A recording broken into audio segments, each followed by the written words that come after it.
And this is about my dad too. When I was little, I went in his bed while he was resting and I fell asleep right beside him. And when I woke up the next morning, and I put my hand over his mouth to see if he was breathing, and he wasn't breathing. I'm adopted. I got taken away from my mom, and the most heartbreaking thing is I was away from my mom, and the whole time I knew that I could be with her. It was just no one would let me. I go check it out. All I heard was choking noises from my mother. At the time, I didn't know what she was doing. Well, to whoever's listening, you can probably guess what she was doing. Let's just say she had really bad depression, and now I live with her since. The feeling of losing everything when I thought I finally earned everything. When I got my mum a gift, she told me she hated it and she hates me.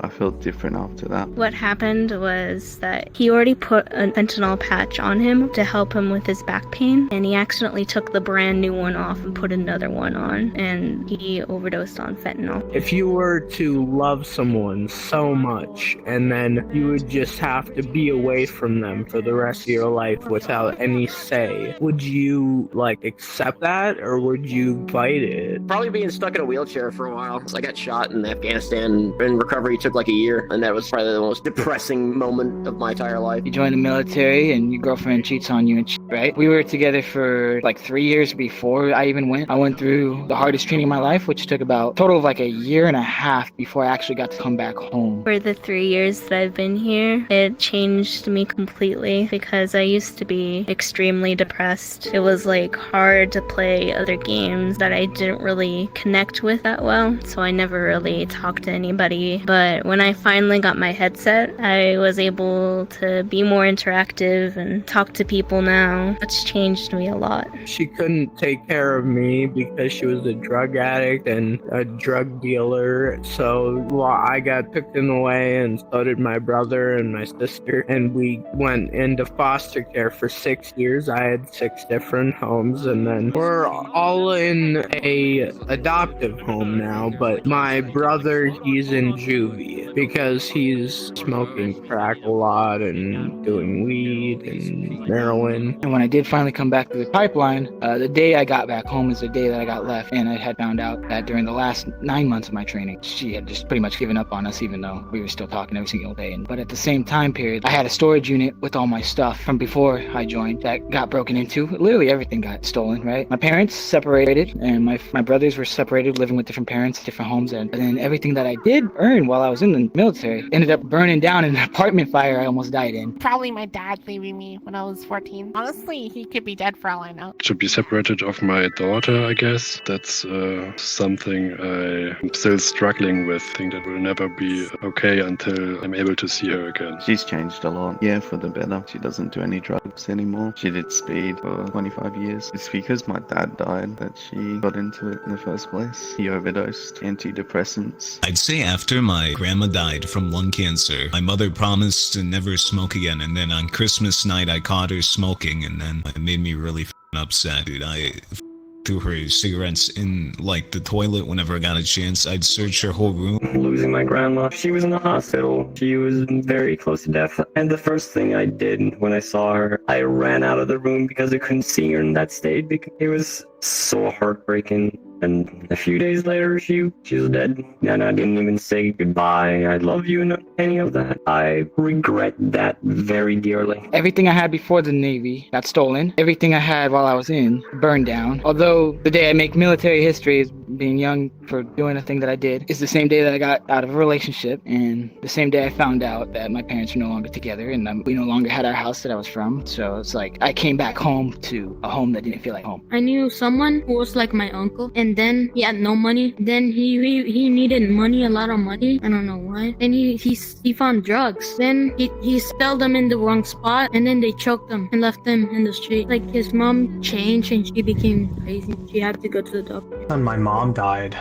figuratively, she left. My dad left and he never came back. So there was a lot of problems with trying to keep, food on the table and stuff like that. When a family member died, my first real death, and I was really close to them, the next week, my ex tried to get back with me because we broke up the same week they died. So he kind of manipulated me to almost getting back with him. That was a really hard week. She dumped me for another guy. We've been together for 2 years, and she left me for this guy who's got more money than me. Yeah, she's a gold digger. It's hard, man. It's hard. It's sad. But I was like, this. I'm gonna use hypergamy. Most heartbreaking thing I've ever seen. Probably my first couple months on the hospital that I was working at. I was in the emergency room and it was a night shift. We get a call that we're getting a trauma patient coming in. It was a rollover accident, 2 vehicles involved, and one of them had 5 passengers in it. Patients roll up along with a police officer. The reason the police officer actually stayed with those admitted were because they were all drunk, of course. And the reason they were all drunk was because one of the people in the car, it was his 21st birthday. He was the most severely injured by the time he got to us. We had only a couple minutes to really do anything with him. Those few minutes that we had him in our trauma bay, it felt like at least 2 hours, dude. But it was literally like maybe 10 minutes of just trying to save this kid's life, man. And he didn't make it. He didn't make it. Passed away on his 21st birthday with a lot of blood in his alcohol, I'll tell you that much. Yeah,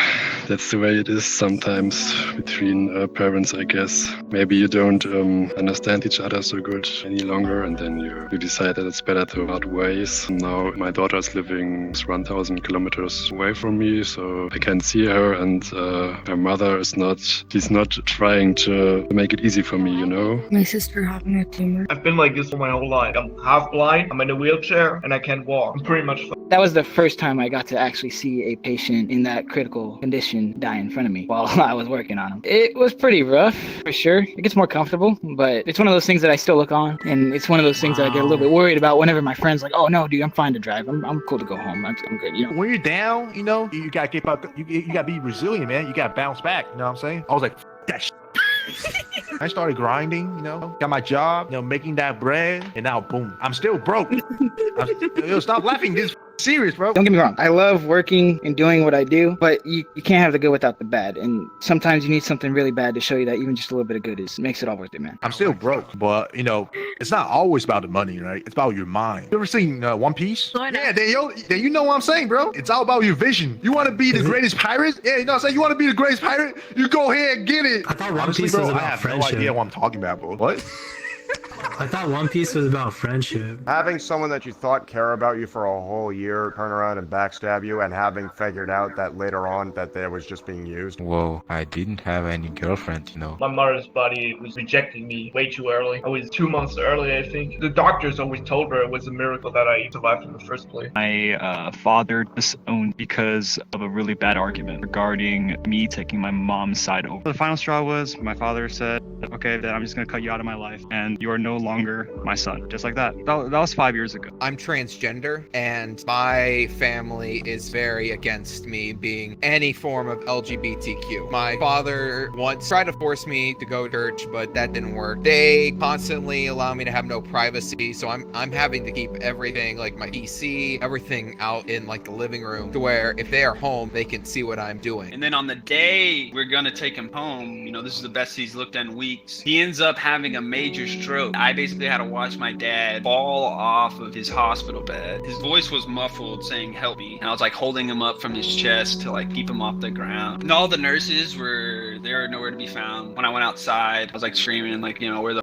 are the nurses? They kind of didn't do anything, and I still blame this hospital to this day. It took him quite some time to get in there. Yeah, essentially my last few moments with my dad were like trying to hold him up while he was saying help me. I was in the hospital getting my appendix out, and my grandfather ended up going in the hospital within the week I was there. I get out of the hospital, he doesn't. The month passes by, I end up getting the word that he passed away from both cancer, a heart attack, and some other disease. And that put me in a dark place for quite some time, but it has taught me that you can be at the very bottom and still make your way to the top, as I have done in those 2 years since he's passed. Because immediately after that, my mom like turned her back on me, like tried to suck money out of me, because my dad was the money maker in the family. And so when he passed away, my mom didn't have a really good source of income, so she tried to siphon the money from me.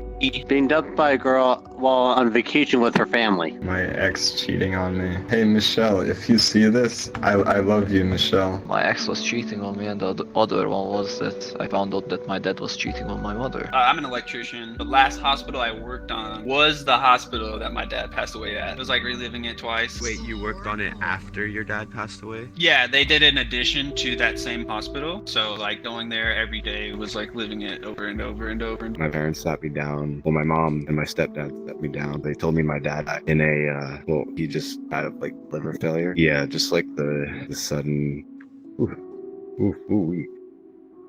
just like the... It's okay. How fast it all happened, you know? Love you, Tigger. I love you, Squirtle. buff Squirtle. Bring it in. It's gonna be okay. Oh yes. The warm embrace Ooh. of Squirtle. Ooh. Oh.